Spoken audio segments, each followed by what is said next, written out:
Good morning. I'm David Reese, Chair of the New York City Rent Guidelines Board, and I'd like to welcome you to this virtual meeting of the board. This is the fourth meeting in a series of public meetings and hearings to determine lease adjustments. I'm getting a little feedback. I don't know if others are. Yeah, I'm getting it too. Yeah, if everyone could mute, I don't know if it's coming from someone's computer. I'm sorry, Joe, can you mute? I'm not sure if that's coming from you. No? Okay, sorry. Okay. So this mutes me. Okay, gotcha. So this is the fourth meeting in a series of public meetings and hearings to determine lease adjustments for rent stabilized housing units in New York City, with leases commencing or being renewed on or after October 1st, 2022, and on or before September 30th, 2023. I will now take roll call. Please respond if present. Christina DeRose. Present. Robert Ehrlich. Present. Shayla Garcia. Present. Christian Gonzalez Rivera, not present. Arpit Gupta. Present. Alex Schwartz. Present. Christina Smith. Present. Adon Sultran. Present. And David Reese present. Let the record show that we have a quorum. The preliminary vote for rent stabilized renewal lease adjustments will be held Thursday, May 6th. This virtual meeting will start at 7 p.m. You can obtain information on how to attend this meeting via our website, nyc.gov/RGB, in our meeting section, or by calling the RGB at 212-669-7480. If you're interested in receiving email updates about upcoming RGB meetings and hearings, please go to our homepage and click on email updates under quick links. Proposed language for the apartment and hotel orders will be circulated to members of the board prior to the vote on May 5th. Board members, please note that the annual filing of the Conflicts of Interest Board Financial Disclosure Report for the 2021 filing period began on April 18th and will continue through May 13th. Packets have been mailed to each board member. If you have not received your packet, please let Andrew know. We will begin today's meeting testimony with our owner panel, which is scheduled to go to 12:15. The board will take a break from 12:15 to 1 p.m. Then in the afternoon, we will hear testimony from the tenant panel from 1 p.m. to 3:30 p.m. Andrew, anything you want to mention before we jump into things? Yes, please. I just wanted to, as I always do, just show people how to get our email updates. So let me just walk through that quickly. And also just, I realized how folks, can get the research from our website as well. So let me just share my screen briefly here. So I'm going to go to our homepage. So if you want to join up for our email newsletter, which will give you all the times and dates and locations for our meetings, as well as when research is released by the board. This is our homepage. Go to quick links section on our homepage. Click sign up for email updates.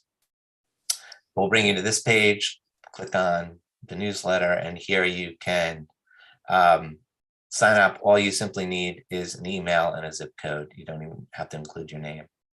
Unless, of course, you're a robot, then you cannot do this. And then I'm going to just jump back onto our page website again, and up top is our research link. Bring us to the homepage and in our research section. Click on multiple years of research. We're currently in obviously 2022, and here's what we've released so far. You can also see the presentations that staff has done as well this year. So that is all I've got. Thank you. Great. So we'll turn it over to our first owner group testimony from Vito Signorelli from the Rent Stabilization Association, also known as the RSA. And then he'll hand the baton to further speakers. Thank you very much, David. And good morning to all of you. It's good to see those who I've worked with in the past before, and welcome to our new board members as well. It is good to see you and meet you virtually. Hopefully we have the opportunity to meet in person at some point later on in the deliberations process. For those who don't know me, my name is Vito Signorelli, and I'm here today to proudly testify on behalf of the Rent Stabilization Association. I testify today on behalf of our 25,000 members who own or manage the vast majority of the city's rent stabilized apartments. Nobody ever expected that 2 years after the COVID-19 pandemic first wreaked havoc on New York City that we would still be discussing its unprecedented negative financial impact. Most can argue that out of all the industries directly impacted by the immediate measures taken to protect New Yorkers from the pandemic, the rental housing industry was hit the hardest. Although the vast majority of these measures were well intended to protect tenants, we are now beginning to see the true financial consequences that they have had on the city's rent-stabilized housing providers. Throughout the entire duration of the pandemic, building owners have been spared from similar extensive protective measures that were enacted for tenants. While a moratorium rightfully kept tenants in their homes, there were no equal moratoria on property tax bills, water bills, heating expenses, or any other major daily building expenses. When rents were not required to be paid, owners were still required to pay their everyday operating expenses. This board took extraordinary measures to freeze rents for a year and a half while ignoring a decrease in net operating income and a near 10% increase in property taxes alone over that same period. This board, as well as local and federal governments, came to the rescue of pandemic-impacted tenants. Those decisions ultimately required rent-regulated housing providers to fit the bill. The rental housing industry has now reached a critical juncture where, without adequate rent increases for thousands of stabilized property owners, we could reach a point of irreparable harm. This year's income and expense study has shown historic numbers that, frankly, will not improve anytime soon. The decline in NOI is not an anomaly. We have seen year after year trend in increased operating expenses that include, but is not limited to, fuel costs, insurance costs, and labor costs. The continued historic rise in inflation only exacerbates these cost increases. What is an anomaly, however, is the decrease in property tax assessments in fiscal year 2022. Assessments are once again projected to go through the roof for Class 2 property owners citywide, effective July 1st, 3 months before the next guideline order goes into effect. This is the second time in 3 years that NOI has declined. In the 2020 INE, the data began to factor in 2 consecutive rent freezes and a guideline increase of only 1.25% in 2017, while commensurate ranges called for a 1-year guideline of no less than 3% that year. Now this year's INE has started to paint a clear picture of the negative impact of the 2019 rent laws and an 8-year average rent increase of only 0.75%. Although there are a handful of board members who have served on this board for multiple years, we are left with no choice but to once again remind you that NOI does not indicate a level of profit for building owners. RGB data focuses only on a fraction of monthly operating expenses that owners are faced with, and once those expenses are paid, these owners must dedicate a large portion of NOI towards building debt service, which includes, but not limited to, mortgages or any other investments used to buy or rehabilitate the building. The NYU Furman Center, one of the most trusted sources for research conducted over the city's rental housing stock, recently published and updated a critical white paper that outlines the economic challenges faced by this board this year. In that analysis, the Furman Center acknowledges that, quote, building owners need sufficient income not just to cover operating expenses that are subject to market dynamics, but also have those subject to government levies. The amount of money left over after operating expenses, or NOI, pays for debt service on any mortgage. If rent increases are insufficient to cover increased operating costs and to compensate for the impact of inflation, then negative consequences are almost certain to follow over time. Those negative consequences have now come to light. The Furman Center also acknowledged in their July 2021 report, HSTPA, an initial analysis of short-term trends, that the early trends within 6 months following the passage of the law were alarming.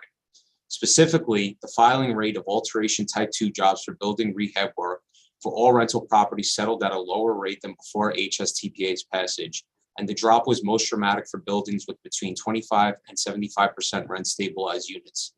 Alteration type 2 filings are typically for repairs most associated with MCI and IAI work. There is no question that the decline in these job filings is directly connected to the limitations set forth by the HSTPA. The Furman Center has not issued an updated report as a result of the impact of the pandemic. However, we are confident that data provided by HCR to the board this year will further reflect a continued decline in applications for capital improvement work. We have consistently made the argument that adequate increases are not just necessary to keep up with ever-increasing operating expenses and new statutory compliance requirements that are not reflected in RGB reports, but also to ensure that building owners maintain a steady cash flow for necessary or unforeseen maintenance expenses.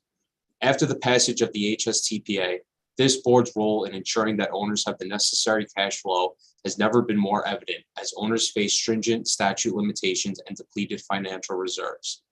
On the other hand, RSA strongly believes that the promising economic data for tenants provided by this year's income and affordability report, as well as the positive projections for the next 4 years set forth by analysis done by the city controller, the Office of Management and Budget, and the Independent Budget Office, is a strong indication of the economic bounce back of New York City. Over the last 2 years, RSA has also highlighted the various financial measures taken by the federal and state governments to put money into the hands of financially impacted New Yorkers, all while a moratorium remains in place for 22 months. There is no doubt that the federally funded and now state replenished ERAP program has been a major shot in the arm for impacted tenants and owners. However, we cannot stress enough that this is simply money owed and not an infusion of cash. Furthermore, self-reported data obtained from OTDA may indicate that stabilized tenants may not have been as impacted by the pandemic as previously believed. Although the INA study shows that through April 13th, approximately 107,311 ERAP applications have been approved and paid out throughout the 5 boroughs, OTDA has indicated that as of March 30th, only 49,396 of those applications were marked as tenants of rent-regulated apartments.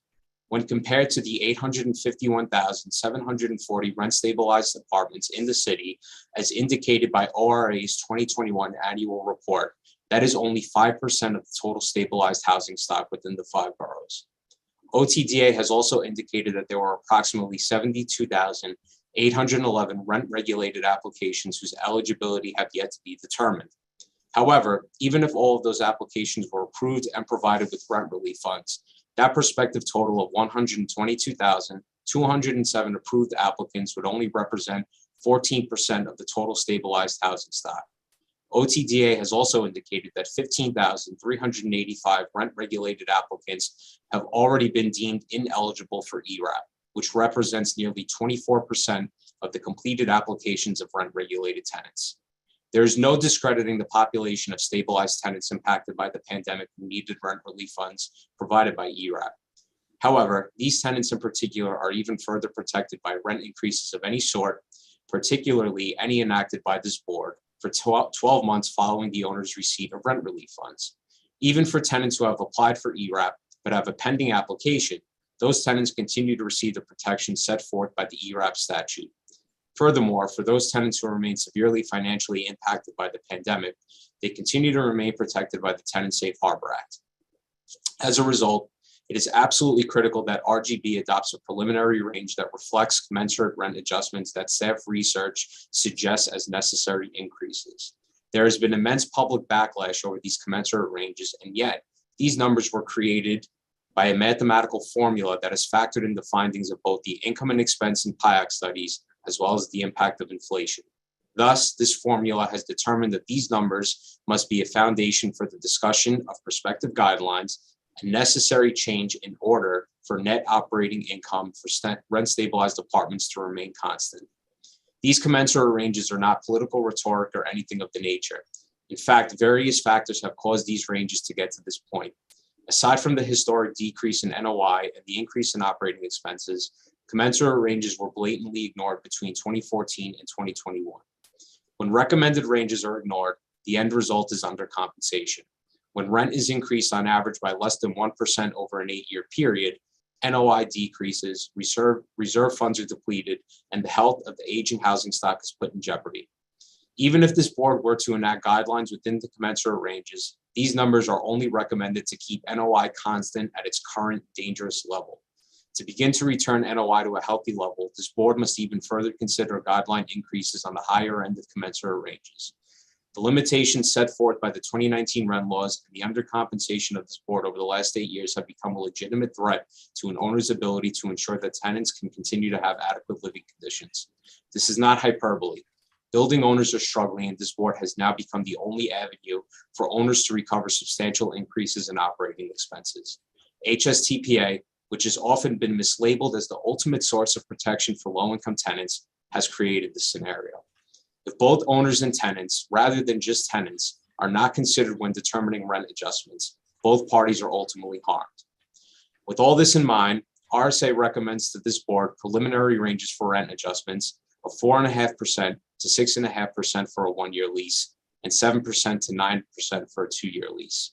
These guidelines would be a starting point for owners to recover from recent inadequate guidelines, the draconian changes to state rents laws, factor in the current negative inflation trends, and reverse the recent trend in which the RGB's own commensurate rent adjustments have been deliberately ignored.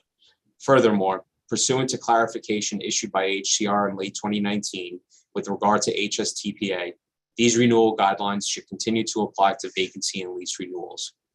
Over the last 2 years, we have taken into consideration the economic impact that the pandemic has had on thousands of tenants when recommending guidelines to this board.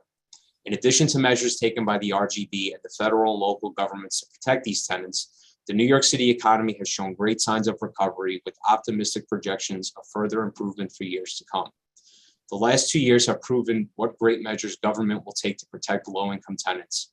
As a result, that has only shed light on the role that elected officials must continue protecting these tenants.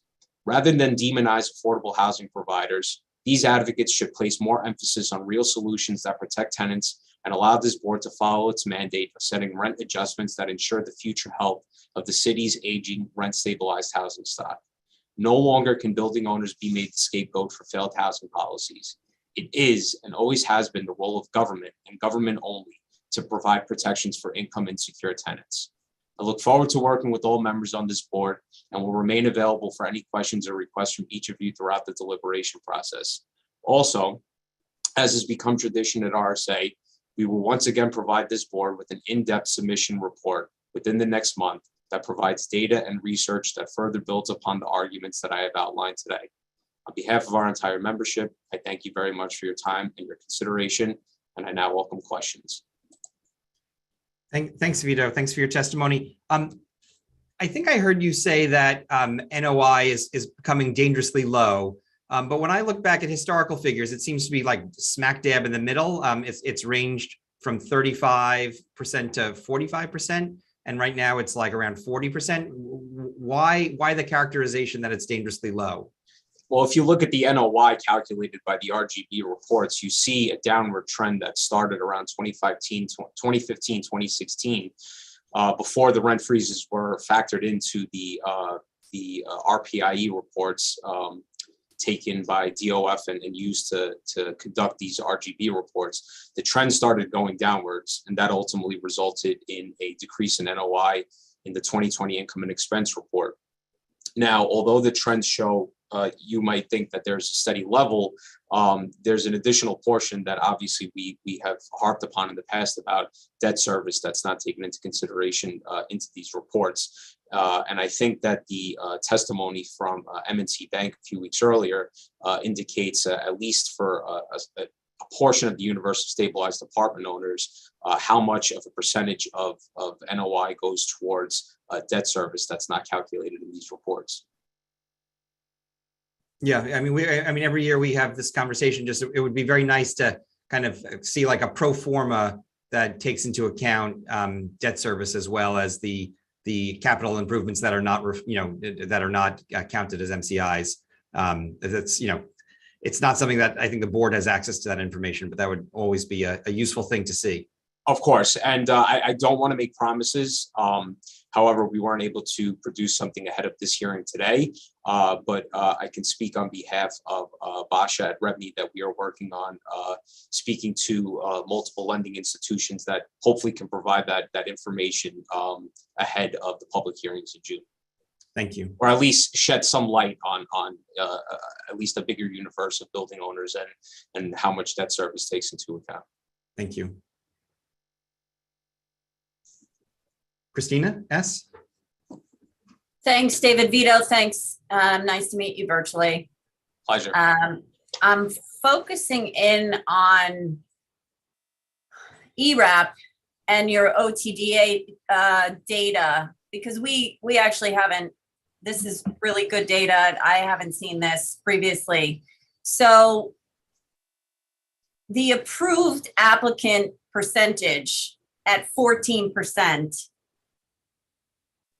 in my opinion, I think there's only one way to attribute that, and that is AMI, right? Because AMI was the only measure to get ERAP. It was based on the submission by the tenant of their annual income. Would you say that what are you attributing the 14% approval rate? Well, the 14% is actually a hypothetical number. That's assuming all pending applications are approved, and adding that to the number of already approved applications would be 14%, a total of around 122,207 applicants. So that's hypothetical. As of now, it only stands at 5% at 49,000 and change. So yes, you can attribute that to the AMI and provisions set forth by the statute of the law. But it also takes into account, in order to qualify, your financial employment status during that period. So I think there's a lot of factors that play into that. But these parameters were set forth by the legislature. So for them to put these numbers forward, to me, indicates that they were only focusing on a select universe of tenants that could have been potentially impacted or qualify based on the financial impact of the pandemic at that point. Got it. So, I mean, it's income level that's it. It's employment and income level are the only criteria. So if those approval rates are low, then I think that that's an important inference, right? That I agree. I'm just going to jump in here and just state the obvious that we'll hear from the tenant side, how they read the data later on. But I don't necessarily agree with any of the points currently being made around tenants' experiences. So we can parse through the data that was provided today, but that data just, we're talking about hypotheticals. We're talking about that's the inference we're making. But Sheila, this isn't hypothetical. These are real numbers provided by OTDA. These aren't assumptions. These are real numbers.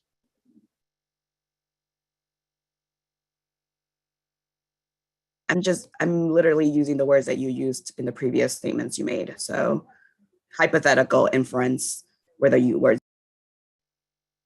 Well, I didn't use the words hypothetical. These are, we submitted a request to OTDA for this information to obtain further clarity on the current condition of the unregulated universe with regard to ERAP, and these were the numbers that were provided to us.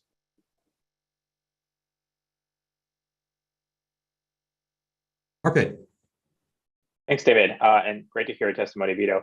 I wanted to follow up on the comments that you had on the HSTPA passage, and I just kind of want to ask you to maybe talk in more detail about how you think that law passage has affected the rent stabilized stock. Well, I mean, it's obvious that, I don't think I need to speak at this point about the limitations that were set forth by the actual law. Owners are only limited to submit a request for a certain amount with regard to MCI and IAI work. And sometimes in particular, especially for apartments that were occupied for multiple decades that need substantial work for those apartments, it's safe to say that, renovations and improvements within those apartments, in order to bring them up to code, the amount that's allotted by the HSTPA can only cover so much. So owners are forced to, determine what work they're going to do. Is it even, are they able to even conduct a lot of the improvement work they need to do to bring it up to code? They will do the work up to what they're, permitted to do. But then there's also other factors that are not covered, in order to bring them up to code with regard to lead remedies, and other standards set forth by the city council. So it's definitely seen, it's definitely reflected. We're not saying that this work isn't being done, but we are saying that there are incredible limitations by building owners, and they're wondering whether or not, they can even make these improvements based on what they're limited to do. Vito, you referenced Mike Edelman's testimony from M&T Bank. And one of the things he spoke about was per unit sale prices, and that they're increasing. And he kind of gave his hypothesis or his theory that, multifamily real estate is becoming a more attractive asset class across the country. What is your explanation as to why New York City rent regulated units are increasing, or sales prices are increasing for multifamily? In general, the sale price per buildings? Per unit, yeah, per unit. Per unit. Well, to be honest, I think a lot of building owners, especially, I could speak on behalf of our membership. The vast majority of our membership are generational building owners that inherited these properties from their parents, their grandparents. But the limitations set forth by state and city laws, only enable them to operate their buildings in a certain capacity, and a lot of them are feeling that they can't continue to provide adequate living conditions as their parents or grandparents did. And they're perhaps looking to, get out of the business, so to speak, and sell their properties because they're just limited by what they can do, and they're not seeing a return on their investment. But yeah, I mean, that story kind of makes sense. But then the other part of the story that came up with Mike's testimony was that sales price per units were actually increasing, which means it sounds like some other investors thinking that they could make even, that they're willing to pay more than they would have been paying a year or two previously. And that implies that it's an attractive asset class if the price is rising. That's my take on it. Well, I don't think there's any disagreement that investing in multifamily properties is a good investment for people. It's a story of New York. People immigrated to this country and invested in property, to not necessarily run it as a business, but to make some form of profit and return on their investment. Although it is based on the information provided, the value of each unit or building is increasing. I think that a lot of lending institutions are also realizing that there needs to be some form of proper return on for the investment into these properties based on rent increases and what owners are able to do in order to reinvest back into these buildings. So I can't exactly speak on fully on the data. I'd like to look at it a little more, but I think the value of multifamily buildings is always not necessarily going to increase, but it's always going to have a high value in the city. Just to jump in on that, I just wanted to say, I think some of that also has to do with the rates that we've seen over the past year or two. That has a lot to do with how much someone is willing to pay for it.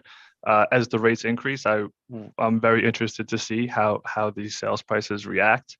Of course, there's also the supply issue when there is a limited amount of a product. Especially a product that is important, the price tends to increase for that.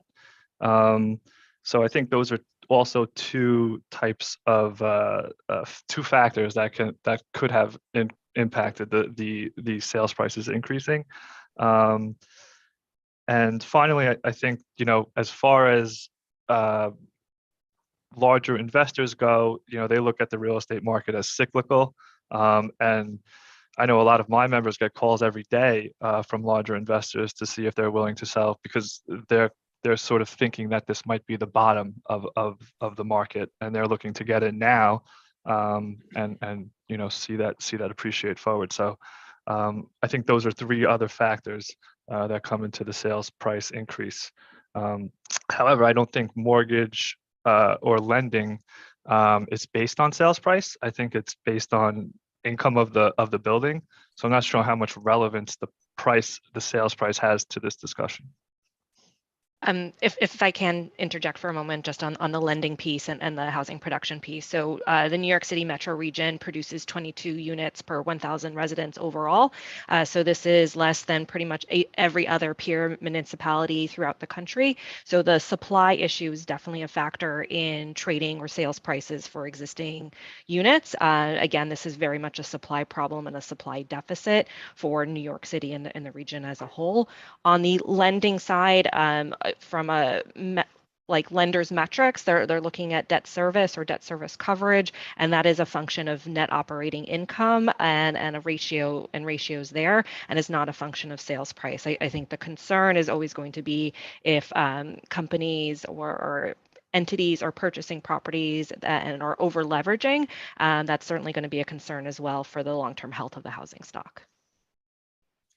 Thank you. I see we have three members with hands raised. So it's Christina D, then Adon, and then Robert. Great, thanks.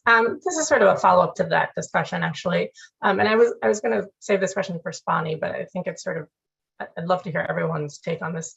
Last year during a lot of the public testimony from the small landlords, we heard a lot about sort of what Vito touched on. This is a small, I only own one building and I get these calls all the time, and I'm going to be forced to sell to a large, sort of a much larger real estate company in order, because I can't make the ends meet. And I'd like to sort of dig into like, what would that have impacts? What do you think there would be impacts would anything change? Does it matter that the small business owners or the small landlords have to sell to much larger ones?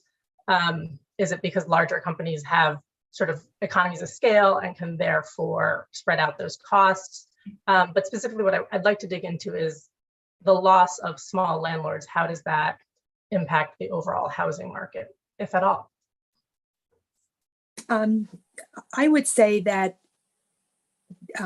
with small ownership throughout the city, kind of gives the neighborhood stability, right? So generational building ownership. So it's like any other business, in your neighborhood, the same, supplier of like small grocery store or any other kind of retailer, a butcher store, a fish where you go to get your fish, or any small business that has history and roots in a neighborhood are beneficial, right? And they are providing, the goods and products that a specific, maybe ethnic group is looking for. But it's also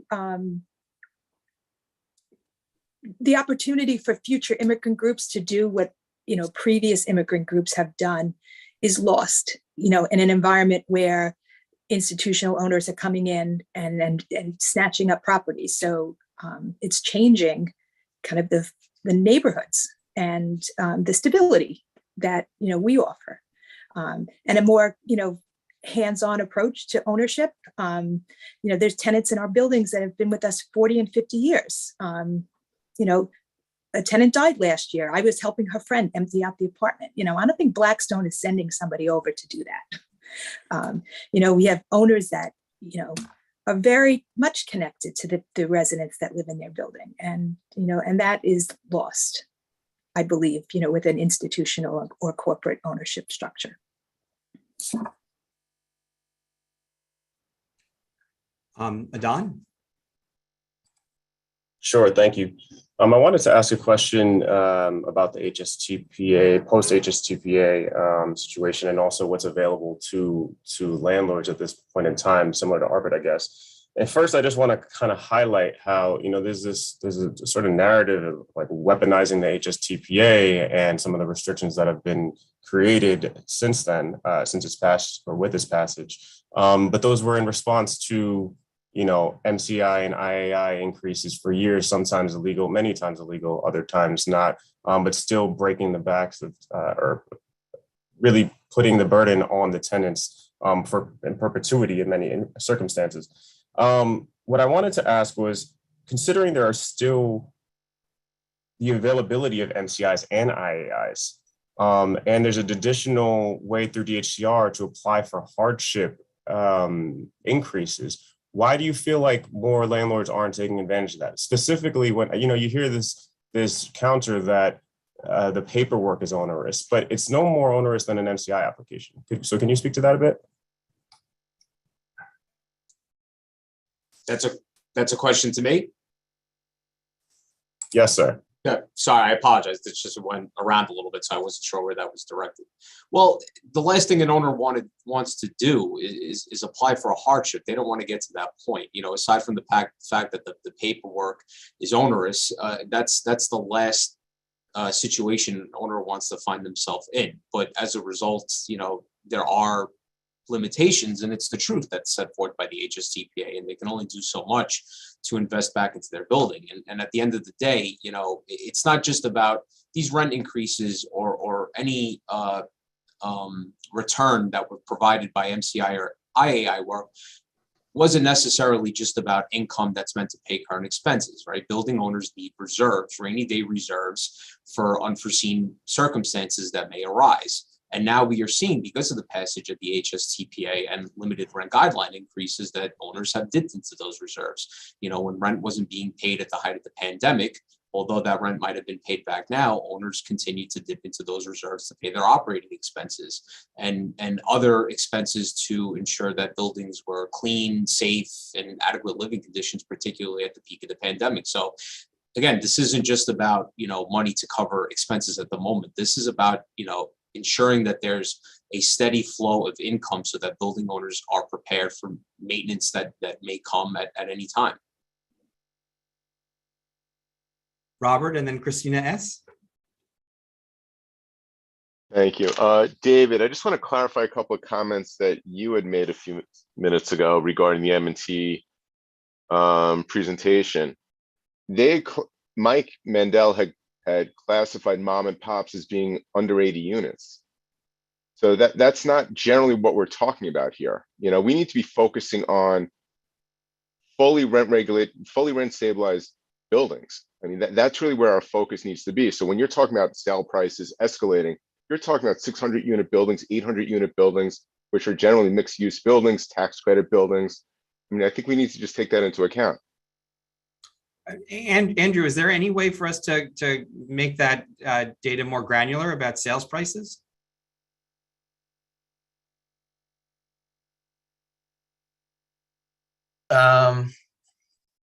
I mean, we do it by building size. I'm not sure if we could determine if if the building is completely rent stabilized. We may be able to get at that. We'd have to take a look. We do have it by borough, though, which correlates to some degree with degree of stabilization. Yeah, I would suspect that is true, Alex, but I mean, we do have it by building, certainly by the number of units in the building. We could try to see if we could get data on the ones that are 100% or 95 or something % stabilized. Yeah, and then Rob, just to kind of react a little bit, but I mean, you may be right that we should be looking at this more carefully. I guess, you know, if we're looking at if we're looking at this over time, that shows a trend line, and if it's the same population, you know, where it's, you know, the stock of, you know, if we're looking at the whole stock of buildings containing at least one rent regulated unit, then the trend line is probably meaningful because each year you have buildings that have mixed units as well. I guess that would be my off the cuff reaction, but we should try to go a little bit more granular. Rob, I think you said you might have had a couple other points too, or should we can go to Christina? No, S. that was it. I'm good. Okay, Christina S. So we're crisscrossing topics, but I wanted to go back to the HSTPA for a moment, where the current state of IAIs pursuant to HSTPA, it's worth talking about in response to what Adon had said and Vito's response. So the current state of IAI, I don't think it's about paperwork at all. In fact, I think, you know, the paperwork pretty much it would be the least of owners' concerns. The concern is that an owner's ability to put money into an apartment that's been occupied for 40 years by a rent stabilized tenant is now capped at $15,000. So if anyone, you know, on the panel has ever tried to renovate their kitchen or bathroom, you know that that's a very small amount, and it's also capped. So whereas an owner is free to spend 30, 40, 50, that would be their prerogative, but the amount that HSTPA allows an owner to increase the stabilized rent is a max of $83 permanent rent increase. So if we're talking about just a hypothetical, again, in an HSTPA, I think becomes important, not to go too far down the road, but it is now the only place that owners can look to increase rents, cover expenses is now the RGB because of the changes to HSTPA. So we're talking about, a game changer in terms of improvements to long-term occupied, stabilized apartments. Do owners have an obligation to improve apartments that have been occupied by the same tenant for 50 years? That is not, something that is unheard of. That's extremely common, that these apartments, because of the stabilization status, become, occupied for 40 to 50 years, 30, 40, 50 years. So, when an owner gets that apartment back, they get $83 permanent rent increase on the last stabilized rent, and their expenditure is now capped at $15,000. So I don't think it's about paperwork. I think it's more about that is no way to get a return on the necessary renovation costs. May I just respond very quickly? Sorry. I'm sorry, Adnan. Christina, I wasn't sure if you were asking a question of one of the panelists, but if not, that's fine. I just wasn't sure. No question, just going on the record about what it is present day, $83 per month and capped expenditure. Okay, Adnan? Yeah, just I'm very sorry. quickly. I would just like to say that I'm sorry, Adnan. I didn't mean to interrupt. I'd like to let you speak. But once you're done with your comment or question, I'd like to further build upon that. Great, Vito. Sure. So a comment and then a question, I guess, to Andrew on the RGB. So just to respond, what I was referring to in terms of the paperwork was the similar, like oftentimes we hear that owners don't want to file the application to DHCR to get the hardship increase, and they liken it to, or they say that it's an overburdensome paperwork amount. And I guess the point that I was trying to make was that it's no different than an MCI application. So that was part of it. The other thing I'd like to say about it is MCIs, right? We're just dealing with those limitations since 2019 in response to runaway increases for the last however many decades, right? The question I had for Andrew, because Vito touched on this in his response to my question in terms of putting money back into building for repairs and whatnot, we have a lot of data on the eviction cases that are currently pending. What I think would be interesting is if we can get data on the number of housing part cases that have been filed, pro se and otherwise, which are cases where tenants are going and suing their landlords for repairs. And not only during the last years, which has been at an all-time high, but prior to see exactly how much of these alleged costs are going back into these buildings, considering the high number of cases being brought for tenants not having a variety of services. All right, Andrew, did you want to say anything, or should I move on with the questions? So we ask HCR that, those about that information regarding, reduction in services, that tenants would put forward.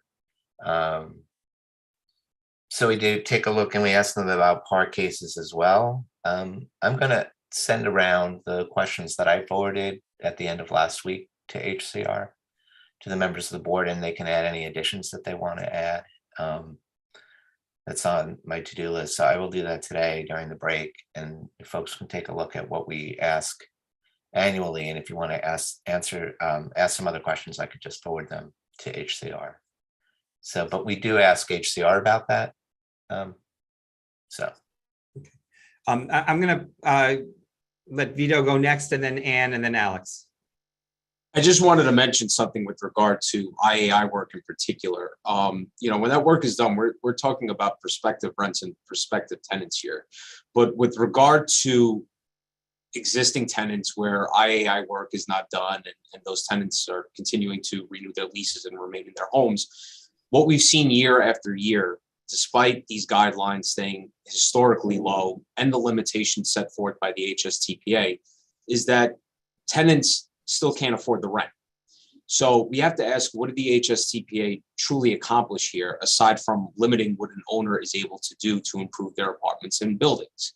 And instead of, I think we constantly get these questions year after year about, well, why are owners doing less? And is the HSTPA, particularly over the last 2 years, having an impact on them? But yet at public hearings, year after year, all we keep hearing about, even after rent freezes, is that the tenants can still not afford the rent.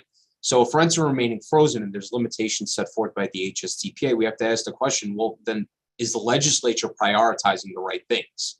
Why aren't they considering programs to offset these rent increases that this board should be considering? And I've mentioned this in the past, but there's new board members here that I feel it's important for them to know. Over 2015 and 2016, the legislature unanimously voted for a program that would cap rent increases similar to SCREE and DREE for all rent-regulated tenants who met income thresholds. And it was passed unanimously twice and then voted down by the Assembly. This could have solved all the problems subsequently moving forward. And I think it's important, rather than asking us these questions, we have to ask our elected officials, why isn't more being done to help these income burdened tenants? Anne, and then Alex. Hi, thanks. I just wanted to respond to the question about the program, for distressed properties and why owners might not be applying. And my understanding is that the parameters to apply for that, a building is so distressed that if there was debt on the building, you would have already lost the building, to the bank. So it's really not an avenue, for many owners if you have debt, because like I said, you would have already had to turn the keys back over to the bank. And for others of us, we don't want to get to that point where you're in such financial distress that you would be applying for this program. If the parameters were not so tough, it would be an avenue available. Maybe people would be able to access that pool of money, that program, to prevent the building from getting to a point where it's so distressed. And like Vito just said, programs that SCREE and DREE are working. It's a great program for tenants. Owners, find it helpful. So there are programs that are working for both sides, and maybe this is a program that we should, look at again, so that it helps, renters and owners sooner rather than later. Alex? Thank you. Just want to go back for a second to the data on sales prices. My understanding is that investors look at a couple things in determining how much they're willing to pay for a rental property. One is they apply a cap rate to net operating income. So holding cap rates constant, if net operating income goes down, you would think that the sales price would go down too. And the other method is what's called discounted cash price analysis, cash flow analysis, when investors look at what the projected rental and other income would be, discounted by calculating present value, as well as looking at the estimated sales price at a certain time in the future. And that cash flow analysis determines how much they're willing to pay. And I just am wondering if you agree with that as being the two basic metrics for determining sales prices, or how much investors are willing to pay for rental properties. That sounds I'm not in. Oh, go ahead, Basha.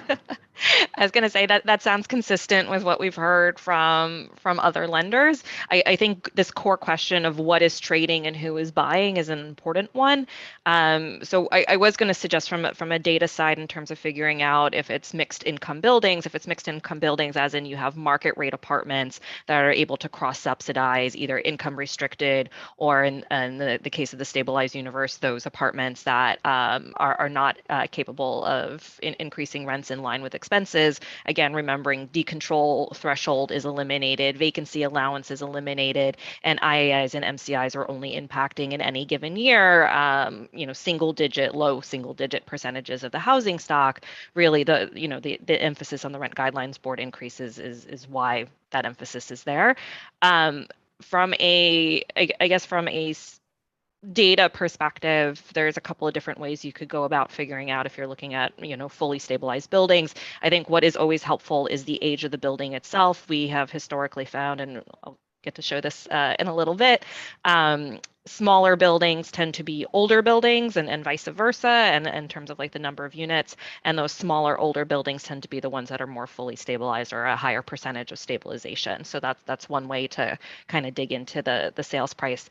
The other thing we found is as pensions and insurance groups buy more property or back more property, they have very, I want to say, no incentive whatsoever to drop the price or to drop the valuation for trading, because then that drops the value of the pension or the insurance. So they will keep something on the books for a very long time, versus banks have a different fiduciary responsibility to clear their balance sheet. So those are key differences also in terms of thinking through who's buying what and what they're purchasing and how long they plan to hold on to something.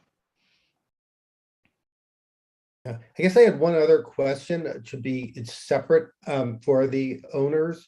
So the income and expense data shows that the biggest drops in NOI were in Manhattan, especially core Manhattan, and in buildings with relatively low percentages of rent stabilized housing. And I was just wondering if you have any sense of why that is. Yes. So I think it's been well reported that significant portions of Manhattan rentals emptied out during the pandemic.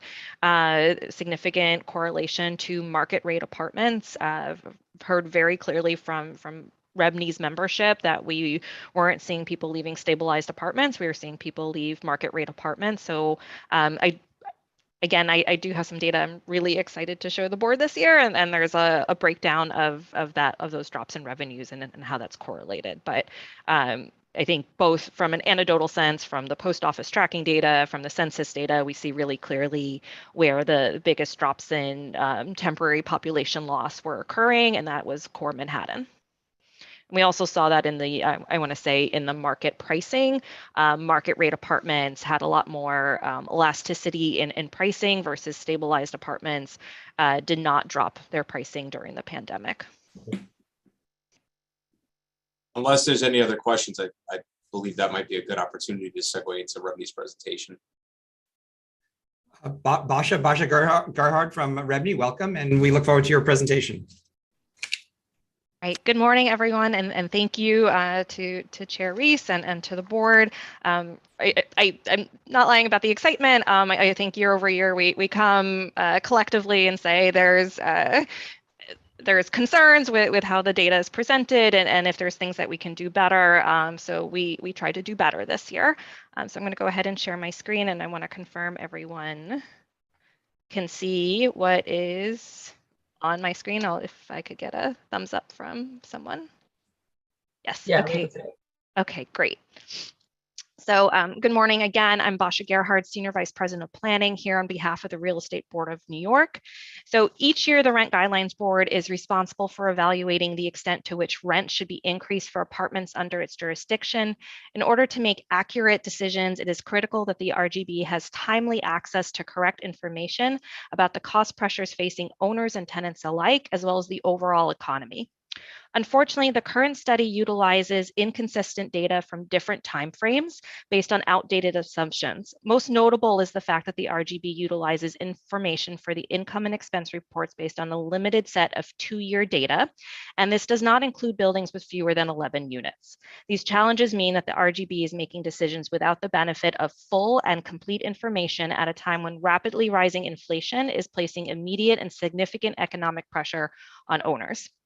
In this context, it is particularly important to note that since the passage of the Housing Stability and Tenant Protection Act in 2019, the annual rent increases established by the RGB are the only meaningful avenue by which owners can increase rents for all regulated units. These rent adjustments are needed so that owners can keep up with costs and keep their buildings in a state of good repair.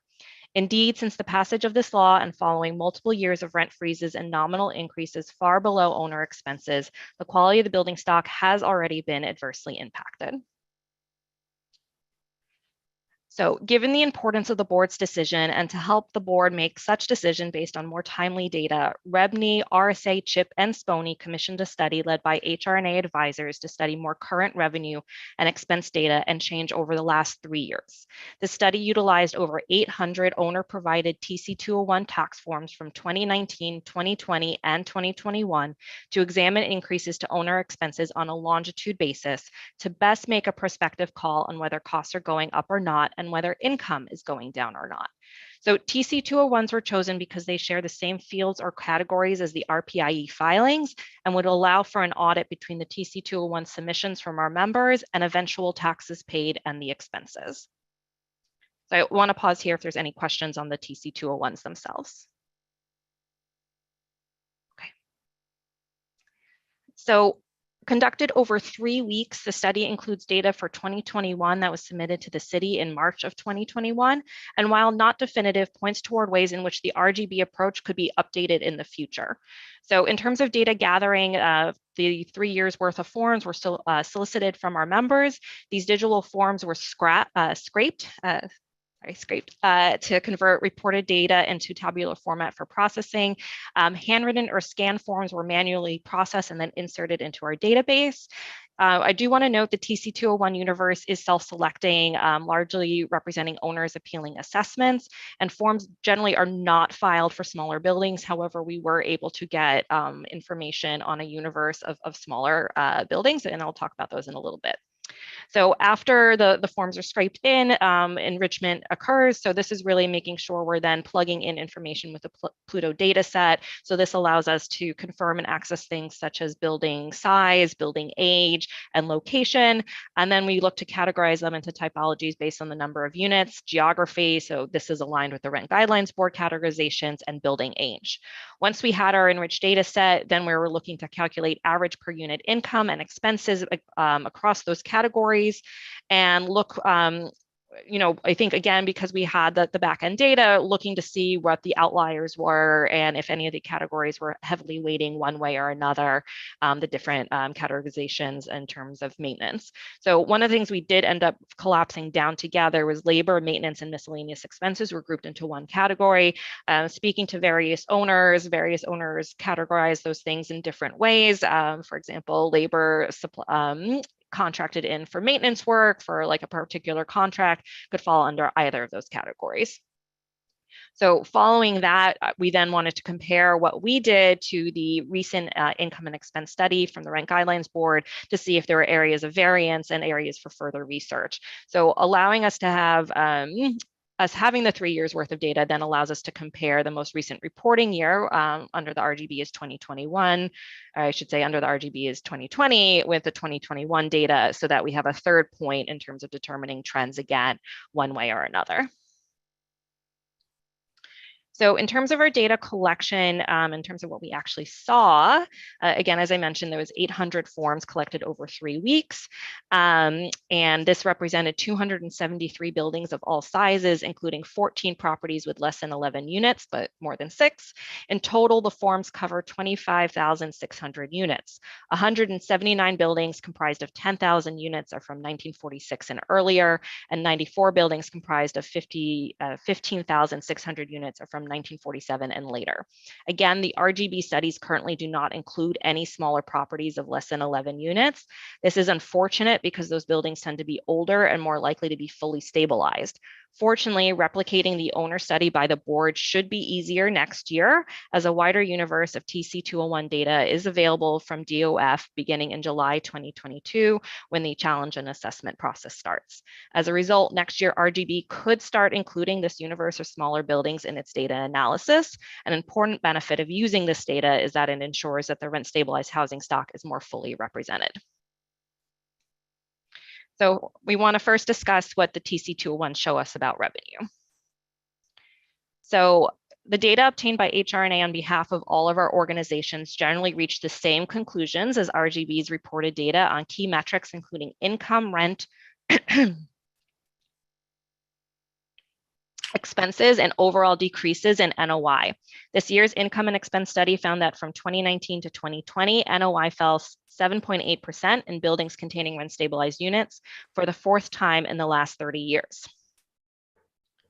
So according to HRNA study, residential income is down 20% from 2019 and decreased year over year. And this is going into 2021 per an earlier question from the board members. On the right, looking at the different charts, we have the breakdown of residential, regulated and unregulated. You can see there was a much steeper drop between rent or really monthly income in the unregulated market than there was in the residential regulated. And this again is a reflection of, I want to say, higher vacancy rates generally in the Manhattan core as folks left during the pandemic. So looking at what it means by buildings by age and number of units, 1946 and earlier buildings are predominantly smaller buildings with less units than those after 1947. So as the RGB study stated, NOI decreases were borne mostly by pre-war buildings in 2019. That trend continued for 2020 and 2021. Even the NOI of post-war buildings have not recovered to the 2019 level. This would represent a fifth decrease in NOI for 2021. So I want to move on to the expense side. Unlike the income side, there were a couple of areas where there were key differences between the RGB studies as presented to the board. So many of the categories showed significant increases from 2020 to 2021, with taxes, maintenance, and fuel costs rising again in 2021 after a dip in 2020. This is an important trend for the board's considerations. While the 22 income and expense study found that there was a 9.8% decline in owners' maintenance expenditures from 2019 to 2020, by utilizing the TC201 data, the study shows that there was actually a net increase in cost of 6% from 2019 to 2021. Additionally, while staff presented an estimate of a 1.7 decrease in fuel costs for the next year, the TC201 data clearly shows a trend of increasing fuel costs of 16% overall since 2019. Given the predictions of the UN climate report and the New York City climate panel, which clearly refute the idea of normal weather, and with the TC201 data trend, we implore the board to reconfigure their assumptions when calculating these estimates to understand fuel costs will continue to increase, not decrease. So again, looking at the expenses as compared to what the board has reported out, they generally align with the notable exception of taxes. The TC201 data shows buildings pay a higher share of taxes, with higher costs to 1946 and older buildings and to smaller buildings overall when compared to the RGB income and expense study. So let's dive into taxes a little bit more. On taxes, the TC201 show taxes amount to 25% of income versus 20% as reported by the RGB. Additionally, what our sample shows is that in absolute terms, smaller buildings have higher per unit costs in each category the RGB tracks, and we'll get into those in a moment. This is most pronounced for tax burden as well. The discrepancy between what our sample of property owners reported in property tax payments and what has been reported by the RGB is attributable to two distinctions in methodology. First, the majority of property owners who file TC201 forms are filing them in order to dispute their property tax bills, indicating that some may already be paying amounts in excess of what is actually due. But that is not enough to explain the large differential between the two studies. The second reason points to a key difference in methodology between the HRNA advisors study and the RGB reports. The RGB income and expense study average tax payment data include properties that participate in the 421A tax abatement program and therefore do not pay full property taxes, while HRNA's sample of property owners does not include properties that do not pay property taxes. For this reason, RGB's average estimates are likely to skew much lower than what is paid by owners outside of the 421A program. Another reason for this discrepancy could be that our data set overrepresents medium and large buildings in Manhattan and Queens, which tend to have higher labor costs given the requirements under the building code for staff requirements based on building size than smaller buildings in Brooklyn and Queens, which is most likely why labor and miscellaneous expenses are higher in the HRNA data set as well. Again, we believe the study clearly shows there's an undercounting of the tax burden for many owners, and this is worth further exploration. So moving on to small buildings, while a small sample, again, from the 800 TC201s, we were looking at a universe of 14 buildings comprised of 11 units or less each. We believe the following information helps to fill a void on what the subset of the stock may be facing, and it has been, I want to say, an identified typology or group that the board has expressed interest in the past. So there are higher expenditure overall for smaller, fully stabilized buildings, a key subset of the stabilized stock, especially for taxes, followed by the labor, maintenance, and miscellaneous categories. When expressed as a share of income, buildings with 11 to 19 units stand out on the tax expenditure side, followed closely by those with 11 units or less, as paying higher taxes than the rest of the stabilized stock. So there are current challenges with the information typically presented to the board, but we believe these can be addressed. First, the assumptions used to adjust pricing down and inflate NOI up should be discarded. As the HRNA study was able to show, an over-reliance on larger buildings and or post-war buildings can skew costs in many ways, most problematically with the tax burden as 421A buildings pay reduced taxes. There is a path forward to include smaller buildings which are older and tend to be fully stabilized as well. We would therefore encourage the Rent Guidelines Board to include these buildings and adjust their underlying assumptions regarding expenses. They should not be artificially adjusted downward. To keep buildings in good physical condition for the people who live in them, this board must take full responsibility for their role in keeping stabilized housing financially and physically viable, especially given a now 3-year-old regulatory framework under HSTPA. We hope this additional information on the current situation property owners are facing will allow the board to make a rational decision based on criteria from the same timeframes that is current and timely. Thank you for considering our testimony and for bearing with me through all of these slides, and I'm happy to take any questions. Basha, I have some methodological questions and then kind of a policy question that I've been struggling with. And then I'd actually maybe also even pull Andrew in to get some of his thoughts on this, on the methodological questions. The methodological questions are, the RGB, I don't know exactly what percent of the stock they study, but it's in, it's in the high tens of percents. It's not 100% because they don't have buildings less than 11 units, but Andrew can correct me, but 80 or 90% or something like that.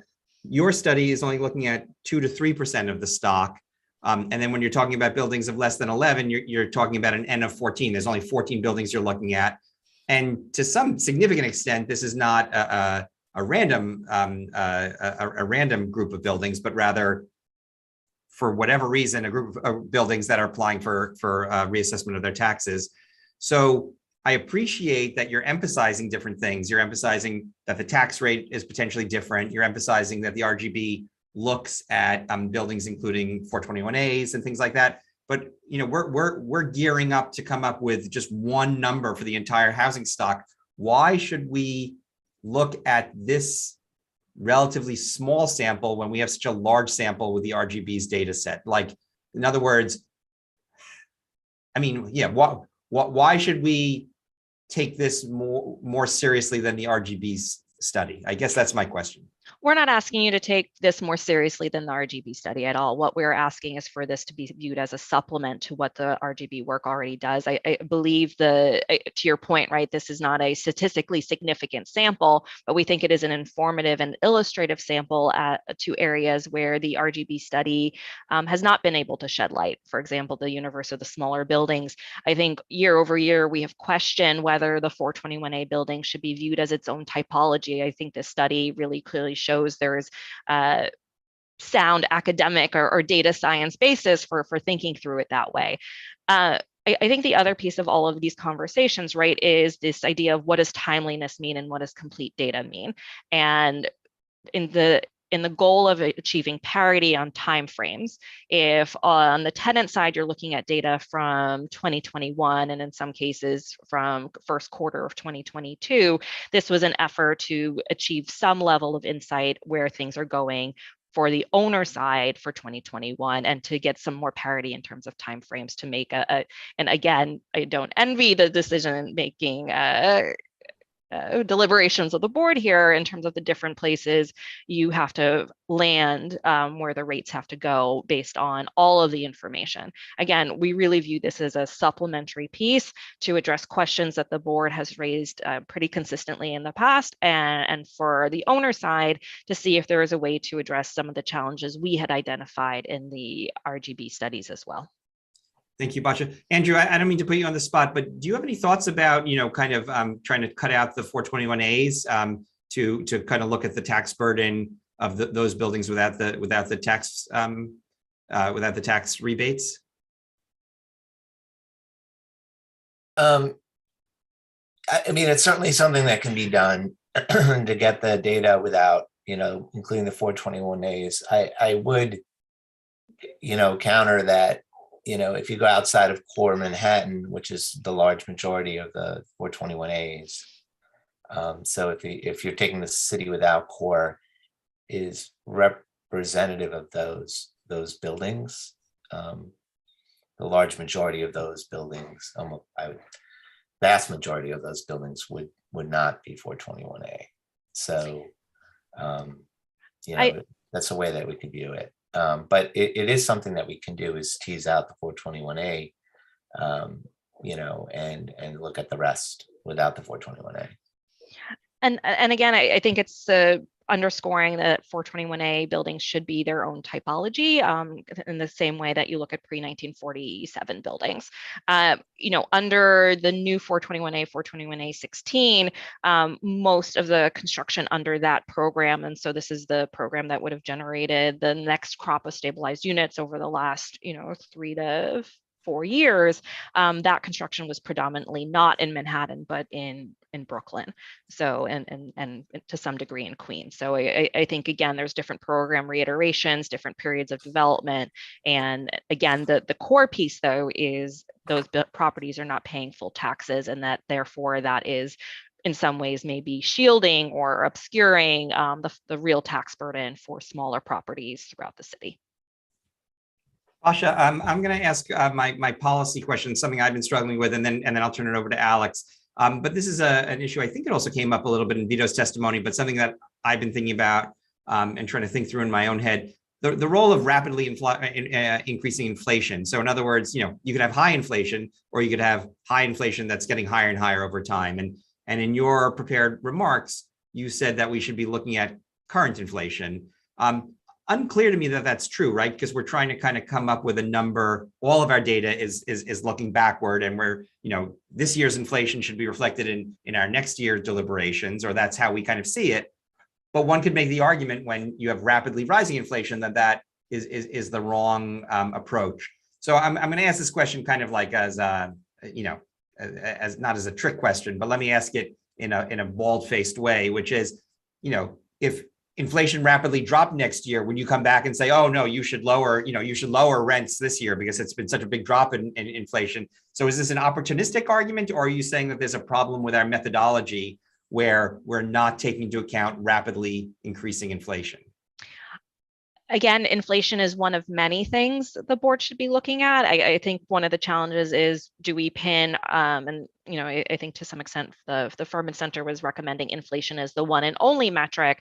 I think, again, the goal with us doing this analysis was to show there are many different considerations and many different financial metrics that the board should consider. And the weighting of those considerations, I think when we talk about consideration for rapidly increasing inflation, I think it's in the context of what else does that impact. And when we're talking about rapidly increasing inflation, we're talking about less ability to access capital for smaller buildings that have reduced NOI. And so it needs to be a consideration in terms of being able to do capital expenditures or do other things. I think the other thing we were trying to really drive at is this idea of certain things are going to decrease over time, right? I think it was reported, oh, taxes are going to decrease and fuel is going to decrease next year. And I think, again, we're pointing out there's a number of things that are actually continuing to increase year over year, in contrast to where income is going, and income is going down year over year. Thank you. Alex? Thank you. Very interesting study. To me, the most striking thing about this is that it does provide more recent data for 2021 compared to the income and expense report. And I think that's interesting. I'm a little bit, I guess, confused or uncertain about how representative this data is, given that, as I understand it, that the data is restricted to properties whose owners are appealing their tax assessment. So I don't know if you have any comments about what, to what degree you're confident it's really a cross section of rent stabilized housing, the way that the income and expense data is, the RPI data is, even though it's a small sample, it can still be representative. But are there biases that would make it suspect in that way? So that, to me, is a key question. The other one, which strikes that I think is important, is that you're showing that NOI is gone down much more in the unregulated segment. And I'm not sure if, when you say unregulated units, you're referring to unregulated units in buildings that also contain rent stabilized units.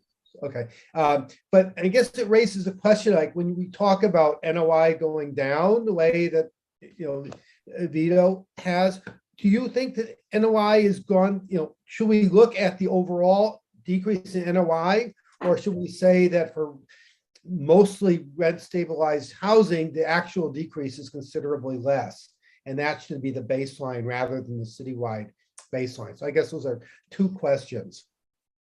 So I think each, I'm going to take them in reverse if that's okay. So I think each building has a different mix or percentage of stabilized versus unstabilized. I think the question has always, or focus has been, what is happening in the more fully stabilized? I do want to take a step back that, the pandemic impact to NOI on the market rate side is one thing versus the overall trends that we've seen in the general stabilized universe, or the general stabilized baseline, which again, we are pretty sure we will see a fifth decrease in NOI from over the last 30 years when this board looks back at the 2021 data through their methodology next year. As far as the representative or non-representative status of the sample that we had, I think we entered into this study very curious as to what we were going to get across all of our organizations, how many of our members were actually going to volunteer their TC201s to us. One of the benefits of going through and using an external party and what HRNA was able to do for us is, once we had the TC201s, marrying that to the Pluto data and being able to use that to, I want to say, scale up and see, is this representative of the general stabilized stock or the general housing stock, and all of that was really helpful, because we were getting the TC201s able to do an audit function in terms of like, okay, we have the TC201 for 2019. Now let's look and see what that building or property actually paid in 2020 if their assessment was, denied or adjusted. And so being able to kind of cross-check through all of that. Again, is this fully representative of everything that is happening in all buildings at all times? No, but this is representative of a moment in time for 2021 especially, and for this universe of properties. And again, we think it is supplementary or complementary to what the board already does, and also indicates areas for further exploration in years moving forward. Again, we think that tax burden piece is a really important one to dig into in future years. And what is happening on the, I want to say, in the labor, maintenance, and expense side, how that, I want to again, reiterate, larger buildings have different requirements under building code than what's happening on the smaller buildings. At the same time, smaller, older buildings need much more day-to-day love and care for older buildings, and just on a day-to-day basis. Christina D. I just had a question to Basha to clarify the source of the data. So they're the TC201s that were filed, but then it was Rebney asking its membership which sort of members were willing to then share their TC201s, or are those like publicly filed documents? That's what I'm. So all the organizations sent out a request for information to all of its members. Members that responded were providing their TC201s from 2019, 2020, and 2021. All of these documents are already filed with the city. We could have foiled the city for this. This was a faster way, and certainly the RGB could ask Department of Finance in a different way to get the same information. So this was, when we say members were volunteering, they were volunteering data that we would have had to go through, I want to say, a much longer process to access as public information. Right, okay. Yeah, and it's not just revenue membership here, but it's SPONY, CHIP, RSA, yeah, all of us. Thank you. Basha, you may have said this, but I don't remember. Do we know what percentage of the tax forms you received of those that were filed? No, we do not. That is a question we also have for the Department of Finance, and I think an area I've already flagged for ourselves to go back and look.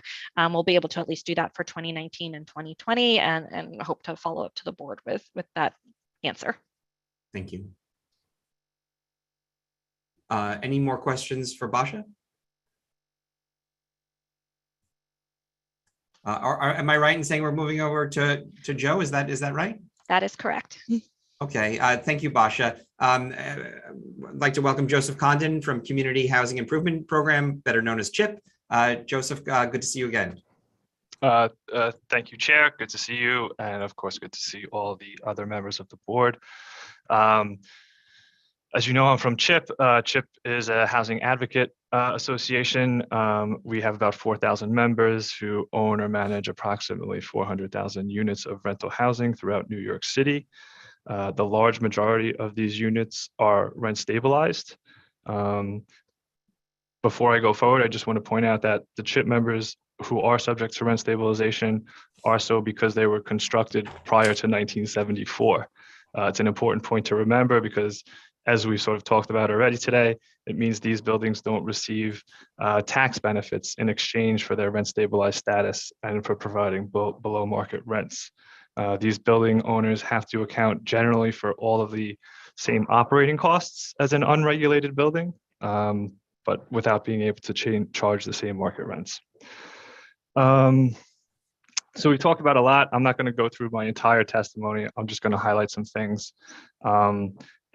And maybe repeat some things because I think they are important. Number one is the importance of this board's decision to the condition of the rent stabilized housing stock and how much more important it's become since 2019.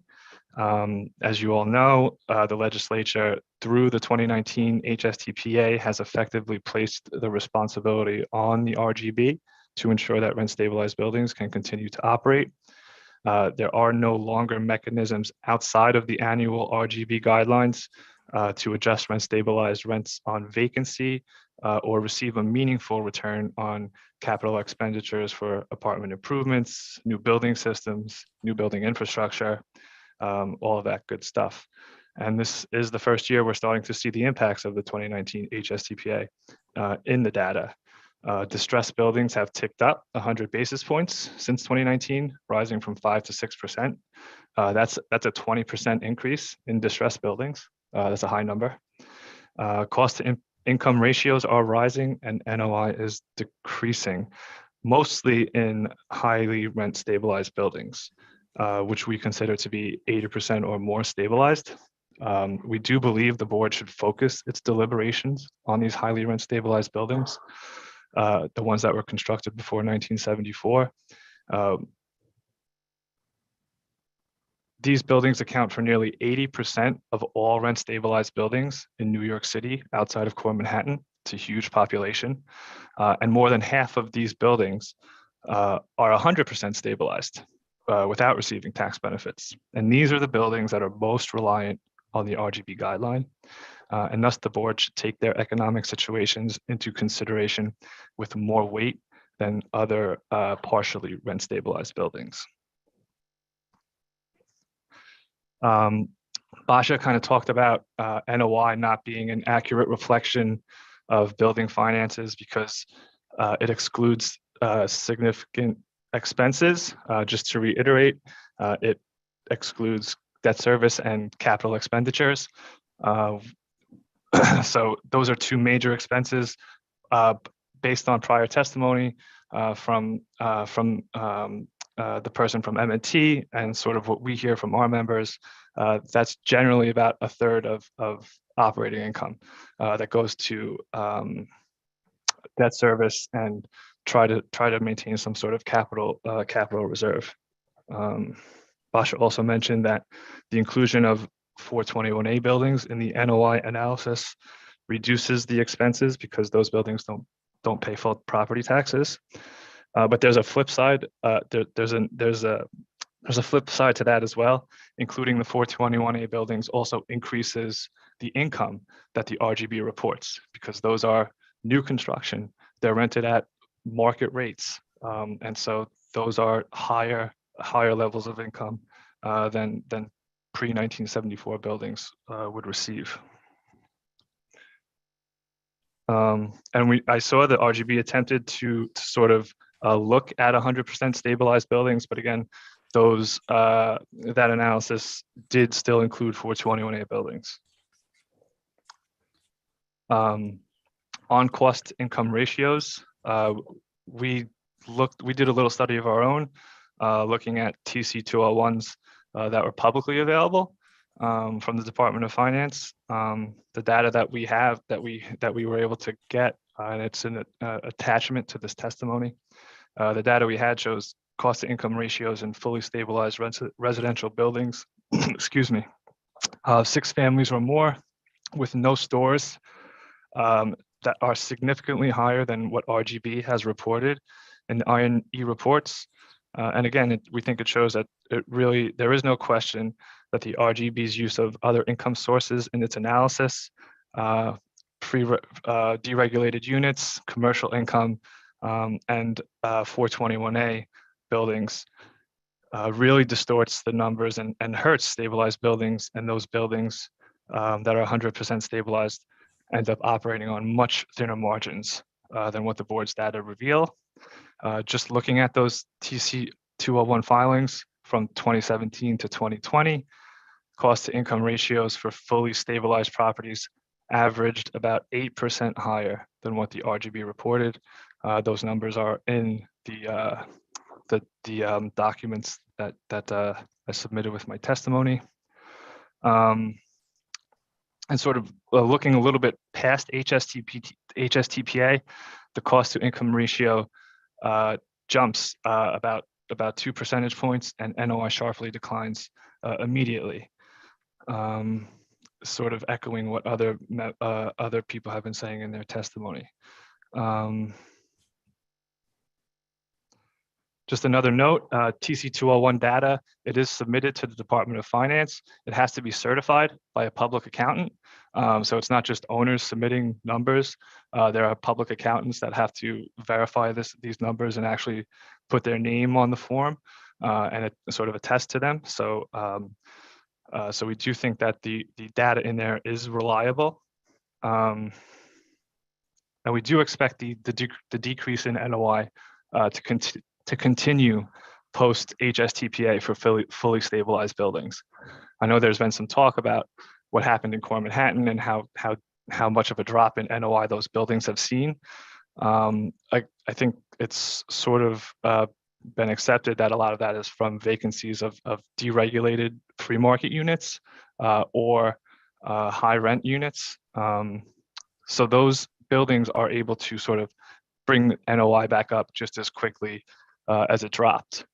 For a rent stabilized building, that's not the case. So as the NOI continues to decline, there's really not an opportunity to sort of jumped that up very quickly. And that's why we're very concerned about the data that came out this year. And we do expect to continue to see NOI drop over the next couple of years. A quick word about inflation. That was the topic of discussion as well. We believe that the more current inflation rates should be taken into account for the commensurate adjustments. RGB's current commensurate adjustment and cost projections are based on an inflation rate of about 4%, which I think is from earlier this year. The current commensurate adjustments would not even cover what inflation is now, which was 6.1% in March, year over year. So even if RGB were to adopt the commensurates that they have proposed, the NOI adjusted ones, it still wouldn't cover inflation. So we really believe that those numbers should be looked at again and perhaps redone with what current inflation is right now.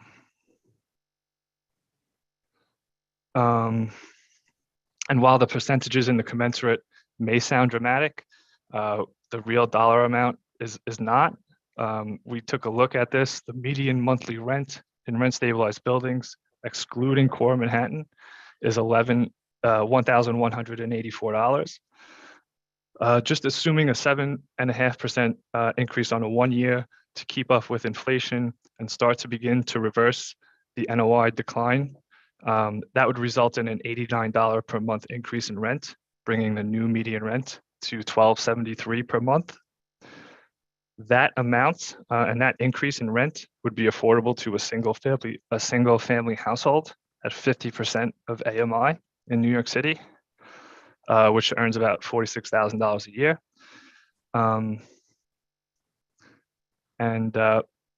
We think that a rent increase that allows housing providers to continue to pay their bills, keep units maintained, comply with the city's capital expense mandates, also while keeping median rents at affordable levels, is not unreasonable or oppressive.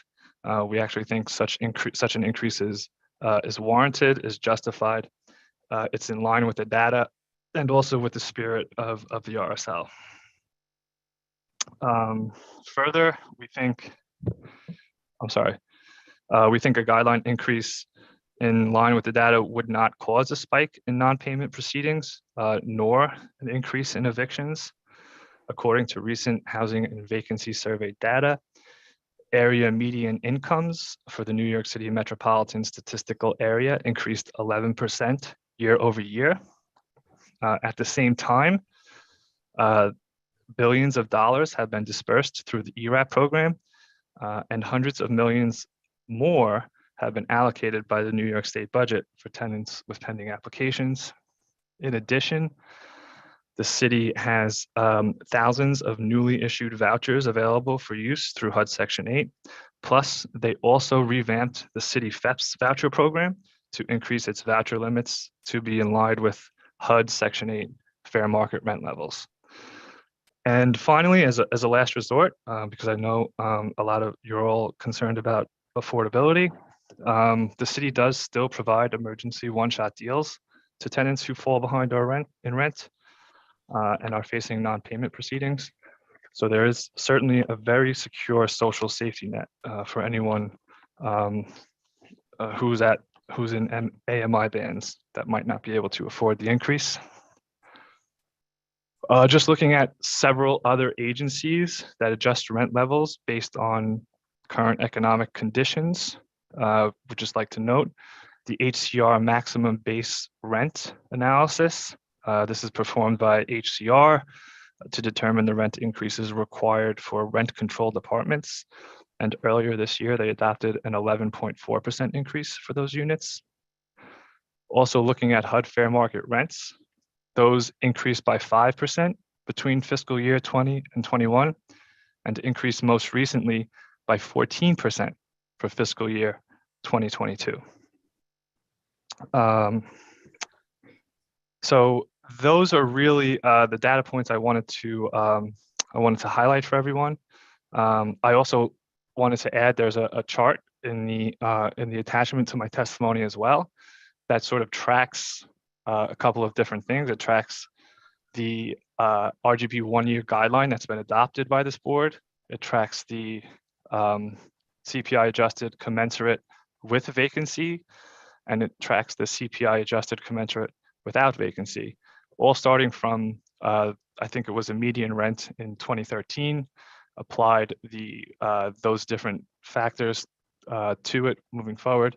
And you could see if the board did follow the CPI adjusted commensurate without vacancy since 2013, median rents would be around $14.50 a month.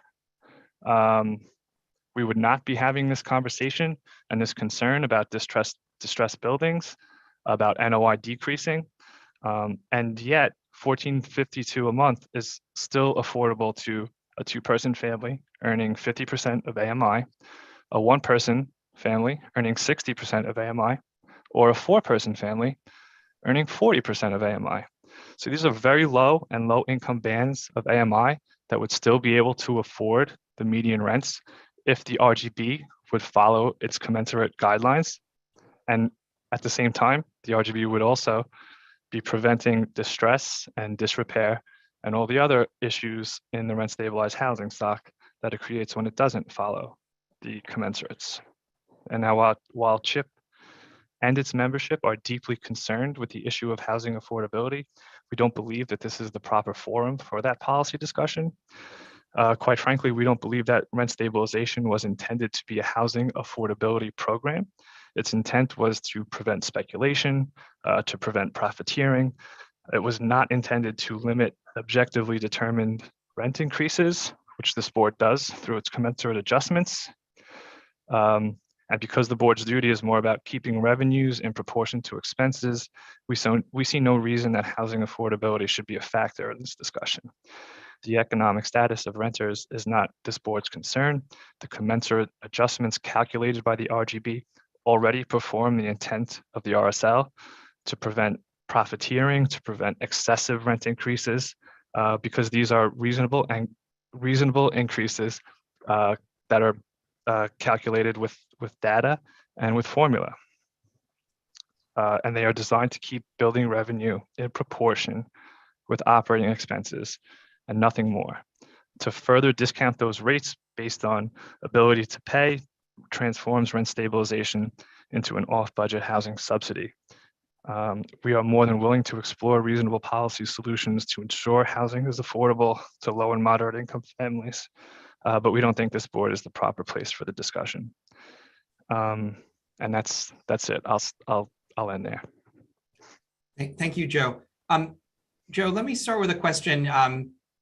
So you're saying that the staff is drawing with too broad a brush because it includes so many, the whole universe of buildings that it has access to, other than the 11 units or less in its studies, and then that distorts what we should really be focused on, which are those heavily rent regulated buildings without tax exemptions. So if we were to ask the staff to run a study that reflected what you're saying, and I'm just trying to kind of think of what we'd run. So we would look at, like, given that they don't have access to all of the data that would allow them to do this perfectly, but if we ran a sample of outer borough 80+% regulated buildings, would that kind of capture the universe that you say we should be most concerned with? Like, or what other characteristics would we I think so. I think you would have to pull out the buildings that have tax exemptions, because 421A buildings can still be included in that category. And I think the board's memo illustrates that. So once you pull out the 421A from that category, I think that's a pretty good pool to look at. Andrew, could we do that? Could we run it with 80% outer borough, 80% or more regulated outer borough, no 421A? Can we do that?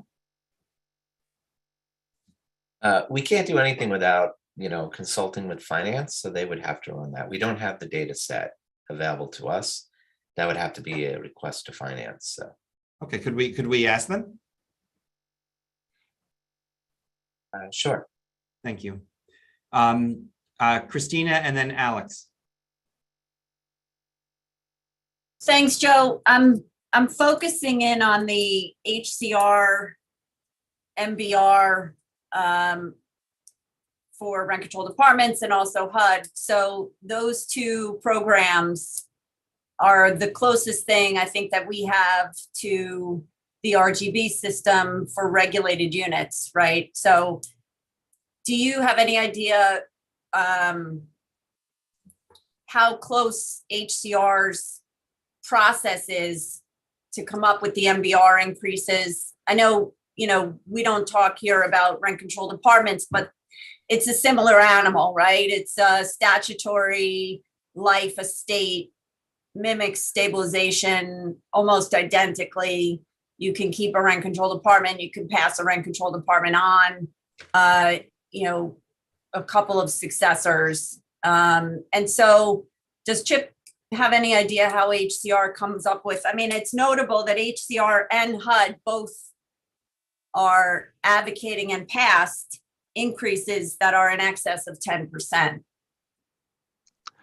Yeah, I do think it's helpful to note. I can say that the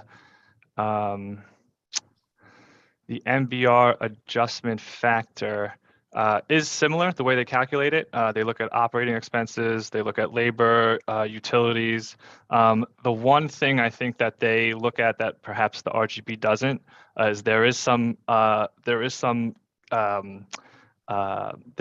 capital expense factor in there as well, which is perhaps why it's a little bit higher than what the RGB is coming back with, in addition to some of the other factors we mentioned. But yes, I think it's very similar to sort of what I think the RGB is tasked to do. So yes, that's why we brought it up. It's sort of a harbinger of some sort. Alex? Thank you. I guess I'm going to push back a little bit about your analysis of the distressed buildings. So you're stating that the RGB's allowable rent increases has led to an increase in distressed properties. Is that correct? Yes, it's certainly a Okay. contributing factor. Okay. Yeah. When you look at the income and expense report, you see that the distressed properties, which is defined by, as I understand it, properties whose expenses exceed income, is highly concentrated in Manhattan. And I think these are largely buildings with partially rent stabilized units. So I'm not really sure that, especially in the most recent income and expense report, when we saw, the unregulated units, seeing the biggest swing in terms of reduced income, causing reduced NOI, is leading to this increase in distressed properties. I'm just not convinced that you can use that as evidence of RGB's rent guidelines as being the major driver of that. Certainly probably not in the Manhattan areas, but I don't believe those are the only properties that have gone into distress. Yeah, but let me just, in terms of if you look at, the income and expense report, there were, 964 distressed properties citywide, and of which 546, more than half, were in Manhattan. 160 were in Brooklyn and 151 were in the Bronx. So anyway, it's not a huge point, but I think that, this distressed property number is in large degree, at least in 2020, an artifact of the large decrease in revenue in the unregulated units. That may be true. We do believe that there are more properties that would probably fit that category if the RGB accounted for all the expenses that a building had, but or at least it would be certainly very much closer. But yeah, the distressed properties in Manhattan are most likely a result of the vacancy issues, no question about it. Asha? Thanks. I think it would be helpful to understand where the distressed properties are, if they're below 96th Street or above 96th Street. I think the other thing to keep in mind, that may be 1 year of distressed properties, but that is again, a increasing trend of more distressed properties year over year, which should be of concern. I do want to underscore, for those buildings with existing loans, significant drops in NOI would mean distress, because it means the inability to meet the lender metrics for debt service. For those buildings without loans, drops in NOI would mean a decreasing ability to access loans for capital improvements. So from a, broader, financial impact and what that means, again, for the broader housing stock in terms of accessing capital to fix buildings, that should be a concern. Joe, I want to make a reference to something in your written testimony that you didn't spend as much time on in your summary of your oral testimony. Sure. You had written that NOI is not an accurate reflection of building finances because it excludes significant expenses. And this is an issue that you and I and other people who are here today have talked about before. But you say that we should be accounting for debt service. And in my discussion with Basha, we said that would be great if you guys kind of provided us some pro formas to help us do that, because the staff doesn't have access to data on that. But then you also talked about capital expenditures. And you referenced how the New York City Water Board and the New York City Public Services Commission and Condon take into account capital expenses for their regulated entities. But how can we do so? I appreciate that you're saying it's different in those regulatory contexts, but how can we do that? Like what data do we have where we could do that as well? I think you can look at filing, so you used to be able to use MCI filings as somewhat of an indicator, because that would actually show you the expenses that went into the capital projects. There are rules of accounting. I'm not an accountant myself, but 3 to 5% of income going towards a replacement reserve, I think, is something of a normal accounting practice. But yeah, you could work on an assumption like that. I mean, I think it would be great if the owner representatives kind of shared some of that information and kind of reliable national pro forma data that we can kind of look at. That would be great, but I don't think it's something that the staff has ready access to. So I appreciate the point that we want to kind of make sure that buildings are not in the red and they're not failing. But I think it's up to the owner representatives to provide more context and more information about that. Oh, okay. I mean, I think, like I said, I think you have information from DHR to show what type of expenses were for capital improvements, and you can use that information to sort of create some sort of trend. Can we take that data and then show on a per unit basis how much is being used for capital expenses? And then another critique that the owner representatives have made over the years is that there are some capital expenses that are not MCI capital expenses. So I would just think that you guys would critique it from that perspective as well, that just the MCI is an insufficient marker for capital expenses. So I guess you're raising the question. I'm throwing it back at you and saying you're raising an important issue. I would say something is better than nothing. Right now we have nothing. I do want to point the board back to, I believe we submitted a white paper as part of our 2019 submission analyzing the impacts of HSTPA, and we did talk about mortgage payments and standard loans and the, I want to say, share of NOI that represents moving forward.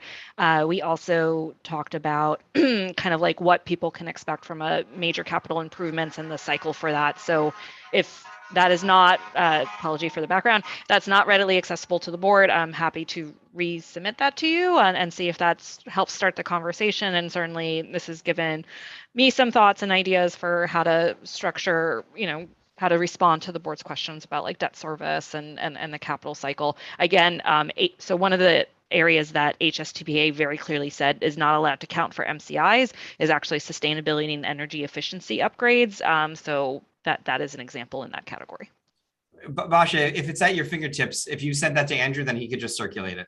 Yeah, happy Thank to you. do so. Alex? Yeah, thank you. Following up also on David's comments, I noticed in the report testimony, written testimony, you said as a conservative estimate, that service is what, 20% of Yes. income? Can you talk a little bit about where that percentage comes from? And also, is it possible to get data on debt service? And we're often told that NOI isn't a sufficient indicator, but we don't have information on debt service. I'm curious.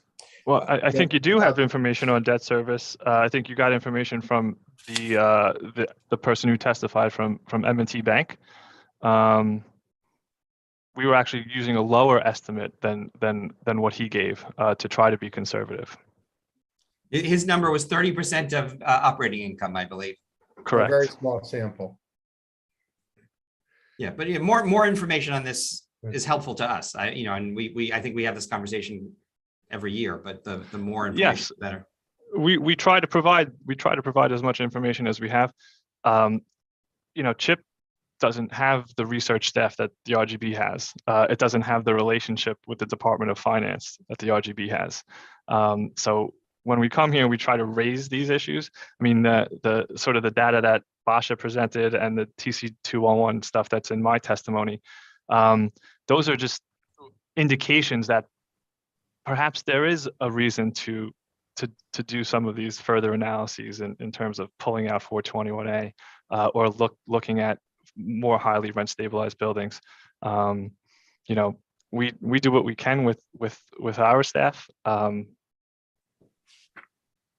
Okay. Joe, I have one last comment, and I don't think this is a mystery to anyone, but I just pulled up the 2022 income and expense study and looked at proportion of distressed properties, and it goes from 1990 to 2020.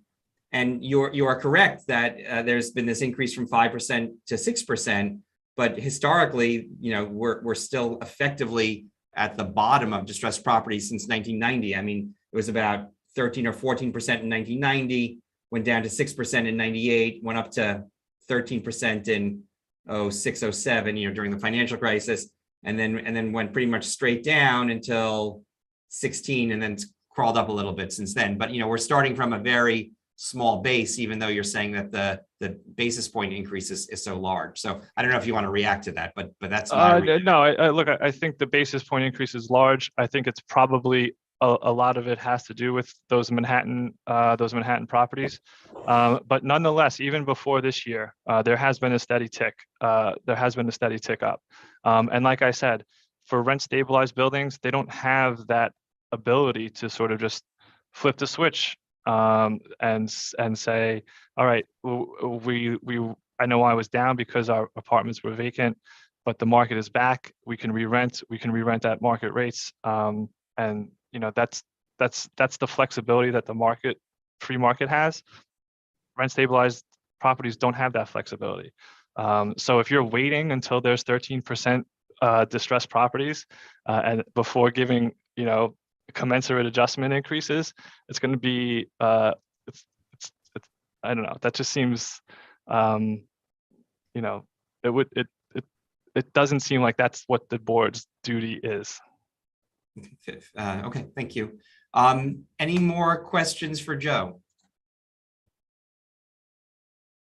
Okay, hearing none, I think we're gonna move on and welcome Ann Korchak from the Small Property Owners of New York, better known as SPONY.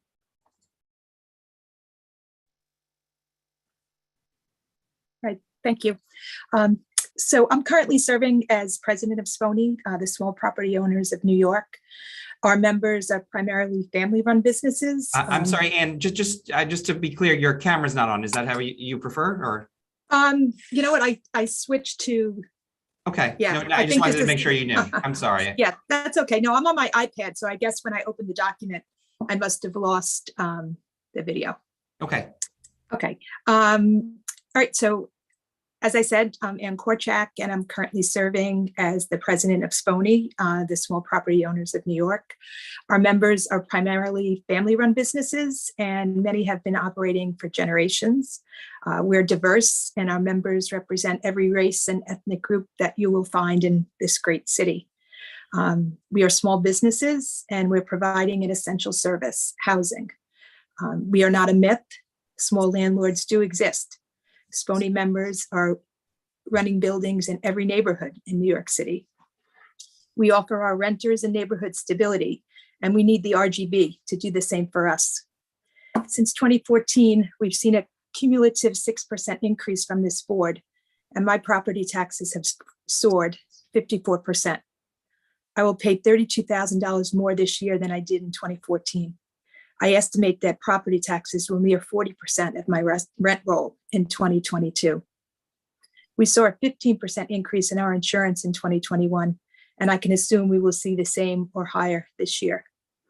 It cost 25% more to heat my building this February than it did last February, and we actually used less gas. And then we've heard that Con Ed is seeking an 18% increase in gas rates. The exterminator raised his rates 8%. The super got a much deserved increase of 15%. My plumbing and heating expenses increased $8,000 in 2021. Our accountant raised his fee by 13%. Every market rate lease renewal we did during COVID was at a reduced rate, so our rent roll is down as a result. This is unsustainable. Since the passage of the 2019 rent bill, the annual increases from this board are even more important. We saw a 0% raise in 2020, an effective 0.75% increase last year. Again, this is unsustainable. Real estate needs constant improvement and maintenance, especially the aging rent-regulated housing stock in New York City. The simple truth is that rents must rise as costs rise, and without a significant increase, the housing stock will suffer. Those of us that own and manage real estate know that there's always ups and downs. Our family has always run our business with much fiscal discipline. We never took on debt other than the initial mortgage at purchase. We would plan our capital expenses and hold money in reserve until we could cover the cost. Those reserves are now gone, and for the first time in decades, we are contemplating financing. There's no way that we can cover the cost of a new boiler and all the associated costs to upgrade or replace an old chimney without financing. Many owners I speak to are in similar circumstances. One of our biggest concerns right now is inflation. We are in unprecedented times. Last week, the state comptroller released a report saying that the New York metro inflation rate was 6%. By the time the board votes in late June, we could see an even higher rate of inflation. We are not immune to inflation because our buildings are small. This high rate of inflation can be crushing to the smallest and stabilized rent stabilized buildings, those that have 6 to 10 units. And you don't even include those buildings in your analysis. Any increase that doesn't keep up with inflation is in effect a rent rollback. Because of this great unknown, we ask that the board approve a 6% increase on 1-year leases and a 9% on 2-year leases. We hear much in the news about the continuing impact of COVID on renters. And luckily, my rent stabilized tenants continued to pay rent because they were not experiencing a financial hardship. And as you just heard the RSA report, a small portion of the city's rent stabilized tenants are seeking assistance through ERAP. The board must consider this when making your decision this year. ERAP and LRAP have been replenished to get rental assistance to those that qualify. Recently, the small operators are being diminished by tenant advocates and some lawmakers when they say we are mouthpieces for the larger owner groups, as if we, the folks that are actually running housing, don't know enough to have a seat at the table. So today, while I have a seat at the table, I'm using this opportunity to tell the board what the small property owners of New York do know. We know firsthand that operating expenses are escalating at an alarming rate. We know that regulated rents must increase to keep up. We know firsthand that the 2019 rent bill is impacting our ability to invest in our buildings. We know that the compliance and regulatory obligations are getting so complex that many small operators are overwhelmed. We know firsthand that the burden of helping those that need rental assistance must be a shared taxpayer burden. We know firsthand that political forces are trying to annihilate us. We, the small property owners of New York, are like the canary in the coal mine. Small operators will be the first to fail if the board does not follow the data and acknowledge that housing has costs, and those costs must be covered by rent. As building expenses increase, so must rent. Following the data when making your decision will offer us the stability we need to continue to operate. We are the backbone of housing in New York City, and the stability of our renters is dependent on our stability. Thank you. Thank you, Anne. Questions for Anne? And just, I think I knew this at one point in the past, but how many members and how many buildings and units do your members represent? You know, I can't tell you. You know, we're really not that sophisticated. We are a network of, you know, owners that are communicating, you know, as best we can. You know, at best I could tell you right now, we probably have about 250 paid annual members. My email list, you know, weekly is much bigger than that. You know, so there are people out there that consider themselves members, but, you know, might not be currently paying dues. But I would say, you know, the commonality in small property owners is that we are, like I mentioned, mostly primarily family-run businesses, multi-generational businesses. So, you know, with old housing. Right. I mean, the building that my husband's family owns is 120 years old. Mm-hmm. Thank you. Yeah. Any further questions for Anne? Okay. Any other comments from any of our panelists? Okay. The only one. Yeah. I just want to say I know there was a question before about how many properties were part of the study. I just wanted to highlight. I don't think it's in the spreadsheet, but the TC201 data that I presented was from about 1,350 buildings. Thank you. Any comments from board members? Okay, and Andrew, do you have anything that you want to raise before we? We're not going to adjourn, but we're going to take our lunch break. We'll take it a little bit early so everyone gets that benefit of a very efficient conversation. But Andrew, anything you want to add, or? I'm hungry. All right, so I'm sorry, Andrew, we're reconvening at 1 p.m., right? And we will hear from the representatives of the tenant organizations. Is that correct? Yeah, just for those who are attending our meeting. So 1 o'clock, come back if you're watching, and just come back to our YouTube channel. Just note if you are joining us to listen in on the phone that there is a different meeting ID, which is on our website. So if, you know, don't call into the same. Currently, I don't know. Oh, Andrew, you muted by accident. Yeah, we have one attendee who's listening. So that I guess goes to at least the one attendee that's listening. So it may be someone's mother, actually, so we don't know. So not my mother. Okay. So Joe and Basha and Vito and Ann, thank you so much for your testimony. I think this is really helpful to the board members as we try to make our decisions. And I'm sure we'll hear from you guys over the course of the coming months. Thanks again. Right. Thank you too for your time. Thank you, everyone.